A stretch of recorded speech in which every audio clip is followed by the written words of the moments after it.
Hi, this is my review of the new Canon sx210.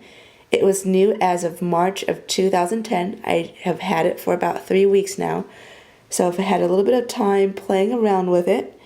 And this camera comes in 3 colors. It comes in gold, purple, and black. This is the black version. Although when I look at it, it's more of like a gunmetal blue or a dark pewter gray, but it's gorgeous the way it is. I've watched many YouTube review videos before I decided to pick this camera. On the review videos, there are many things that made me think, should I get this camera? And I ended up getting this camera anyways, and this is more of a review of the reviews to see if I think those reviews are really true. Number one most heard of complaint on YouTube was that this flash is right under where your thumb would be when you're shooting, and I found that to be a real important complaint. Whenever I turn the camera on, my thumb always happens to be right here, so I prevent the flash from coming up.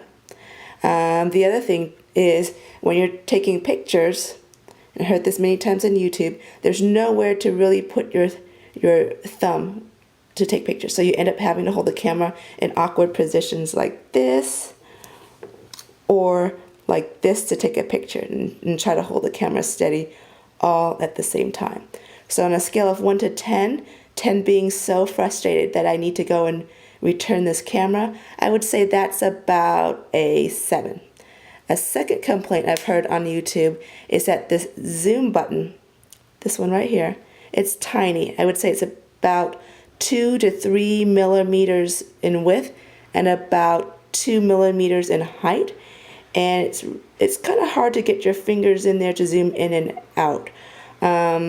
It's nestled between this shoot button and the on and off button, so it's real hard to get in there, and it's hard to maneuver this button with just the soft part of your fingers. You kind of have to get your fingernail caught on it to zoom in and out. So my hands are about small to average size, so if a man with big fingers tries to get in here, it might be a little bit tough to zoom in and out. Another complaint I've heard on YouTube was it creates a lens shadow. And what a lens shadow is when you're zoomed out and your flash is on, when the flash goes off, it shoots a beam that hits this part of your lens. So it creates a shadow in the lower right hand corner of your pictures. There's a whole YouTube video about that. And I tried doing what he did, taking pictures in corners, and I couldn't recreate it. I tried taking it in the 4:3 aspect and the widescreen mode as well. I couldn't recreate it. I'm sure it exists because I've seen it on his video on YouTube and some other reviews online. But just for my amateurish point and shoot abilities, I couldn't recreate it. So on a scale of 1 to 10, how much does that bother me? Probably a 1 or a 2. So that doesn't bother me very much. The camera has this 3-inch wide screen. In wide mode, the picture fills the whole screen, but in the normal shooting mode, it only fills about this much of your screen, and you have these black strips on either side.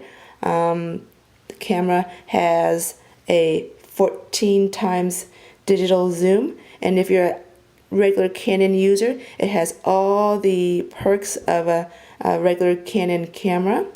I shot a video on YouTube. My last video, Panasonic Lumix LX5, was shot on this camera, and it created great quality HD 720p videos. I'm going to go on a trip in the near future, and I'll let you know how this camera functions on my next update. Thank you for watching. Bye-bye.